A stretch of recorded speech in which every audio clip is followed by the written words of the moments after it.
In this video, we're going to look at the best starter teams in EAFC 24. But before we start, make sure you guys do subscribe. And yeah, let's get straight into the video. Alright, boys, this first team might get a little bit of hate, but it's going to be a Saudi League team. Now, these teams are actually pretty good. Like, it's actually a nice little hybrid I've got. The fullbacks are actually pretty good. And like in general, this team will function pretty good in game. I think the attack is pretty nice. You can get good upgrades. However, the only issue is getting upgrades to particular Saudi League players may take time because of them being in the Saudi League. It's harder for them to get upgrades, special cards, etc. But yeah, I reckon it's actually a pretty nice starter team you could go with. Most of these players, however, might be useful in SBC such as Taliska, so they might be worth a lot at the beginning, anyways. But yeah, the Saudi League actually looks promising because you can actually get some big upgrades. Anyways, next up we're going to be looking at a cheap, realistic side of things. It's a little bit of a League One and EPL hybrid. So we've got the fullbacks for Fana, Van de Ven, and Lafont. Van de Ven, in my opinion, might be a bit too expensive. But same with Gusto. Gusto can't really defend. That's the only issue. But yeah, this team is pretty solid. Like the midfield is pretty solid. Fofana is a little bit of a letdown. However, the attack is slightly slow. Again, this is more of a realistic side of things team. And yeah, you've got Aubameyang up top. Not too sure what's happened to him, but yeah, he's 80 rated.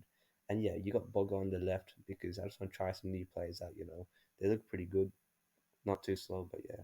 Anyways, the third team we're gonna be looking at is kind of like a Bundesliga La Liga hybrid, more La Liga players though. But I like this team a lot because it's got good defense. The midfield is really solid, and again, the attack is just really nice. It stays consistent throughout the whole team. However, Camavinga and Lamar, in my opinion, will be the two players that will be the most expensive in this squad because of them just being in such big teams, and they're both French midfielders. And French players are always in demand in the beginning of the game, especially. But yeah, I like this team quite a lot. I think it's got some fun players to try with. So yeah, I think this is probably one of the better teams as well. Anyways, the last squad, the quality is a little bit bad on this one. However, it's basically we've got Ariola in goal, and then we've paired them up with Godfrey and Van de Ven again. We got Henry and Wan-Bissaka. You probably can't read the pace, but Henry has 89 pace, which is pretty good.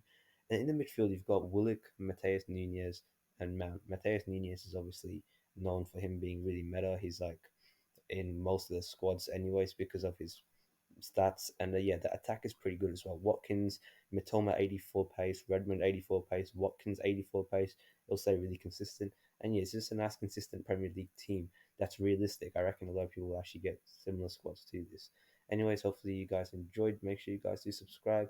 And yeah, check out my other videos. So yeah, I'll see you guys in the next one.